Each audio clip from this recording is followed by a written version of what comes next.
ओम गणेशाय नमः. नवनाथ कथासार अध्याय 9. गोरक्षनाथांचा जन्म.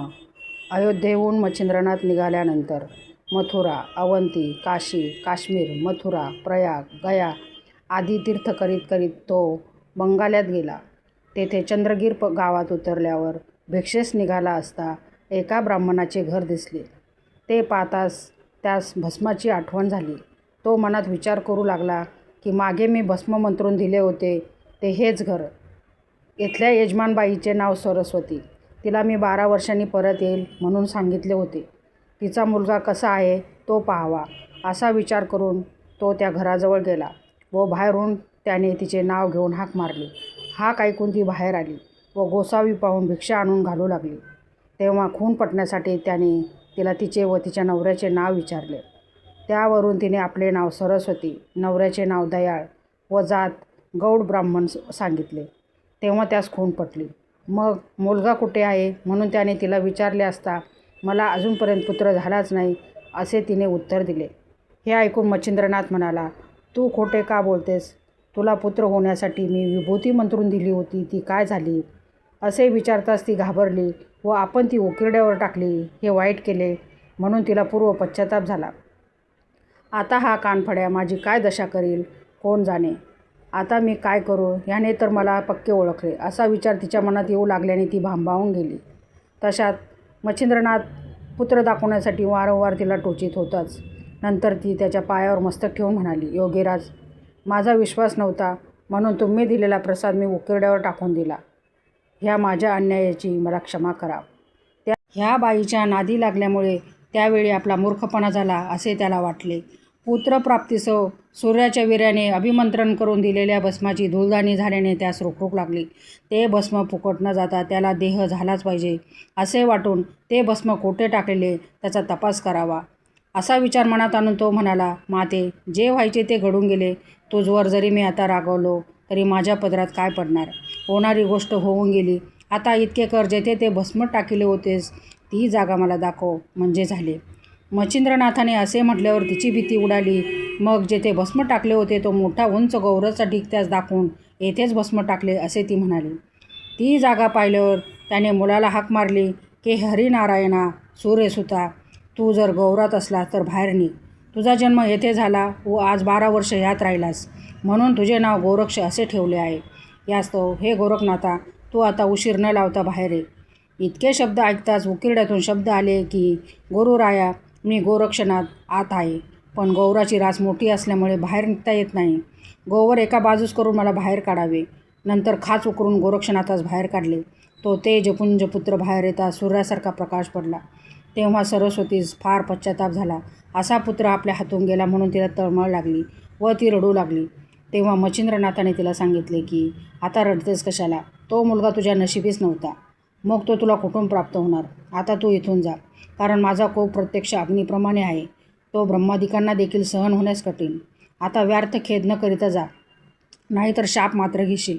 ते भाषण ऐकून ती घाबरली व मुकाट्याने मागल्या पायी घरी गेली. पुढे गोरक्षनाथ गुरूंच्या पाया पडला. त्यास मच्छिंद्रनाथाने प्रसन्न होऊन उपदेश केला व आपल्या वरदहस्त त्याच्या मस्तकावर ठेवला आणि त्यास नाथ दीक्षा दिली. नंतर तो त्यास घेऊन तीर्थयात्रेस निघाला.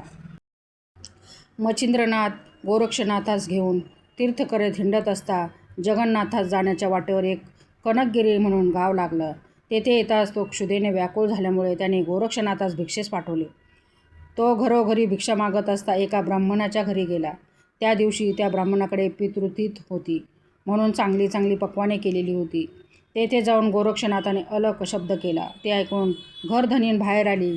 तिने त्या गंभीर व भव्य तेजस्वी चेहऱ्याकडे पाहताच हा कोणीतरी योगी असावा असे विचार तिच्या मनात आला. त्यावेळेस तिने त्या सर्व पदार्थ वाढले, घवघवीत पान दिले. अनेक पदार्थ पाहून गोरक्षास समाधान वाटले व तिला आशीर्वाद देऊन तो निघून गेला. पोटापुरती बेगमी झाली असे पाहून तो जास्त न फिरता माघारी गेला व ती भिक्षा त्याने गुरुपुढे ठेवली. पक्वानांनी भरलेले पात्र पाहून गुरूस आनंद झाला. मग तो जेवायस बसला. ते अन्न स्वादिष्ट लागल्यामुळे मच्छिंद्रनाथ प्रीतीने जेवला. त्या योगाने त्याचे पोट भरले, तरी त्याच्या त्या पात्रातील वड्यावर हेतू राहून गेला. तेव्हा त्याने गोरक्षनाथाकडे पाहिले. त्याने काय इच्छा आहे ती कळवावी अशी विनंती केली. त्यावर तो म्हणाला, वड्यावर माझे मन गेले आहे. ते जरा आणखी एक असता तर चांगले झाले असते.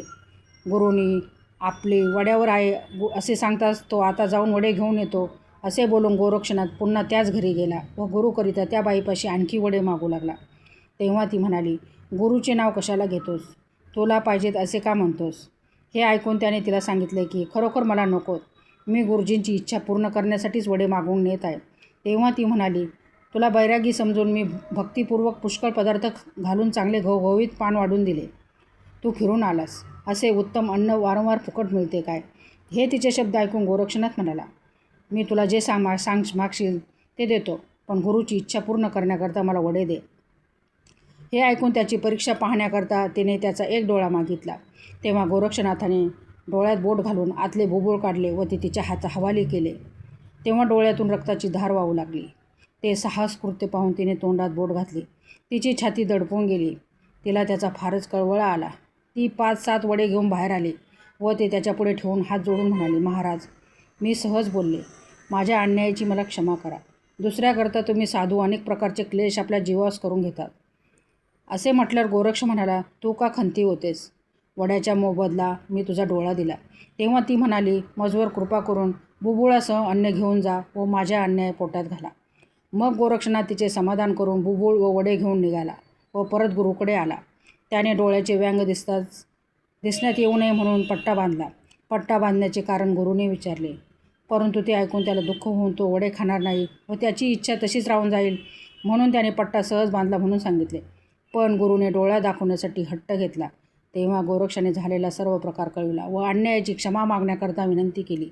मग बुबुळ मागून घेऊन मच्छिंद्रनाथाने मंत्र म्हटला व नाथाच्या डोळ्यात ते बसून डोळा पूर्ववत केला व मांडीवर बसून त्याच्या तोंडावरून हात फिरवला.